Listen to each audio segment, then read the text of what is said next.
Hello everyone, welcome to the poem Keeping Quiet. This is the second part. Here we'll be discussing the central idea, themes, poetic devices, and other aspects of the poem. Moving on. Central idea of the poem. Introspective quietness is the crux around which keeping quiet revolves. The poet implies in course of the poem that the reason why there is a lack of peace and contentment in the world, both personal and societal, is that people have been so busy in mindless action that they fail to stop and take stock of what they are doing. Neruda believes that the soul housed within the human body is capable of performing this feat if given a chance to shine out through introspection, for which absolute silence and stillness is essential. History bears testimony to the fact that meditative reflections has changed many lives. Great historical figures like Gautam Buddha, Ashoka gave up riches and warfare once they discovered through introspection and meditation that the self can never be fulfilled through power and riches. Annotations. Count to 12. Counting has been considered as an act of calming down by psychiatry. The face of earth. The entire world without any exceptions. Exotic, strikingly unusual, sensuous. Sudden strangeness. Absolute calm is something which is hardly practiced by us. The act of keeping quiet all at once is bound to fill us with a sense of unfamiliarity, since it is a practice so alien to humans who always feel the need to be in some activity, as professed by the poet in the poem Eventually. Sudden strangeness. A very contemporary example here I would like to quote COVID-19. The moment the lockdown was announced, there was a sudden strangeness. The next day, the humans never had ever experienced such a strange action before. That is what Neruda also implies. Cold sea. Reference to the colder, more obscure part of the world. If you recall, Wales. So we are talking about the Arctic circles. That's cold sea. Hurt hands.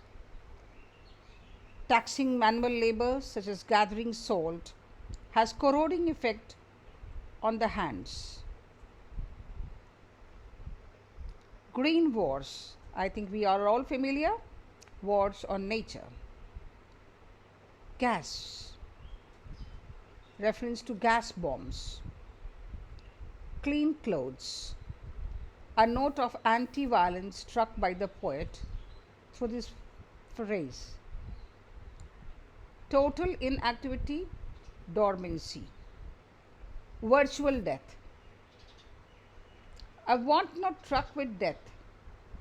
The poet does not want the readers to misunderstand stillness. He recommends for death. Single minded. Narrow thoughts. What is the narrow thought for us? A survival. Because we cannot think beyond that. Hence, single minded and narrow. Sadness of never understanding ourselves. The feeling of discontent emerging from being unaware of our mental composition, capabilities, and all our desires. The theme, silence and stillness. It is also the central theme of the poem. According to the poet, adopting silence and stillness in our life, even if it is for just a while, is very essential, as it will help us reflect on ourselves and the world. Doing this will put us on a meaningful track in life. First, on an individual plane, and then on a larger societal plane.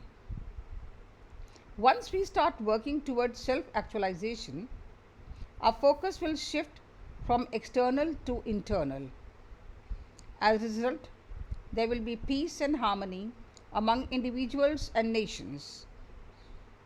However, for this to happen, it is essential that the silence and stillness which the poet recommends is not mistaken for absolute inactivity. It is imperative for this moment of calm and rest to be accompanied by deep meditation. This brings us to the second theme of the poem, which is introspection. Introspection means self examination. It is only through introspection and reflection that we can attain a perfect utopian world described in the poem. The next theme is brotherhood. Neruda has showcased an anti war attitude in the poem and has branded war as a meaningless, since it brings the illusion of victory at a very heavy price of human lives. No one really benefits from the war. Instead, one brother turns against another. Neruda wishes for people across the world to unite together in the moment of silence and stillness. He hopes that doing so will make humans aware of the values of brotherhood and the religion of humanity. The next theme is theme of disapproval of utilitarianism.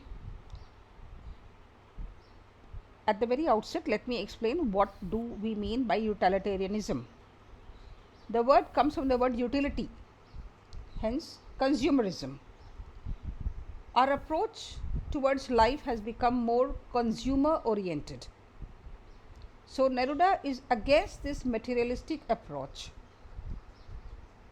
Neruda speaks against this materialistic approach towards life. According to him, life is about a lot more than achieving a certain checklist of goals before death puts an end to us. One can only have a successful life by really understanding oneself, away from the rat race which we usually attach to our existence. The last theme is a very optimistic one, that is rejuvenation. Rejuvenation, to rejuvenate into a new life. Everything comes to an end, but it does not necessarily end. It is a new birth, a new beginning. The poet says that the phase of stillness which he wants his readers to undergo should not be mistaken as death. Just as spring takes away all the dormancy of winter, the phase of keeping quiet will also be followed by a burst of meaningful philanthropic activity. Poetic devices. I have also tried to explain here the meaning of the device. The first one is pun. What is a pun? In puns, duplicity of sense is created because of the unity of sound. One may also say in simpler terms dual meaning. The word arms here stands for a body part as well as weaponry. Again, the word language. Language representing speech, the dialect spoken, as well as the power of money. Next, we have alliteration. The same syllable is repeated at the beginning of successive words: sudden strangeness, his hurt hands. Repetition. Repetition of same words in a line or sentences. Usually the poet deploys this device to bring more emphasis on the word wars with fire, wars with gas. So here he is emphasizing more upon the word war, be it with fire or with gas, or with nature, war with nature. So the war here is having a very emphasizing note. Next we have personification. It's a figure of speech in which a thing, an idea, or an animal is given a human attribute. Here in this poem we have the earth. The earth can teach us, rather, the Mother Earth can teach us. Hence, earth has been personified as the Genesis, the mother of everything. Symbolism. Symbolism is abundant in keeping quiet. Something which symbolizes a symbol. Here we have fishermen and whales. Fishermen symbolizing oppressor. The oppressor and the whale oppressed. The very crux of this world is based upon this. There are some oppressors, there are some oppressed. Salt gatherer is symbolic of humanity, and clean clothes symbolizes peace. Tone of the poem. The tone of the poem is calm all throughout. Since the poet is urging his readers to stay silent and still, he himself adopts a very tranquil, serene tone to set the mood of the poem. Although the topic being addressed by the poet is a very pressing one, he goes on about it in the most composed way possible. The tone of the poem is also highly reflective. In course of the 35 lines of the poem, the poet ruminates over the problems pertaining to humans individually and collectively as a society, and reflects upon the most plausible solution, which is actualization through meditation.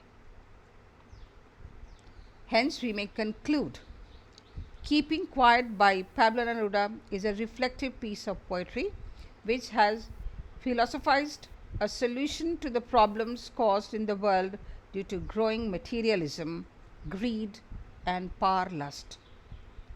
The poem speaks in favor of inward self-fulfillment, independent of external factors.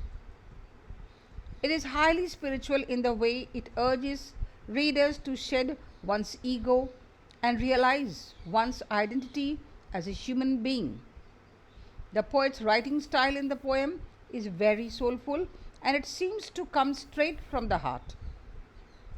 This is probably why the poet appeals to the heart more than the faculties of the intellect. This poem is not an activist's call to action, but a philosopher's, poet's call to introspection. Thank you. That will be all for this poem. I hope you've understood it.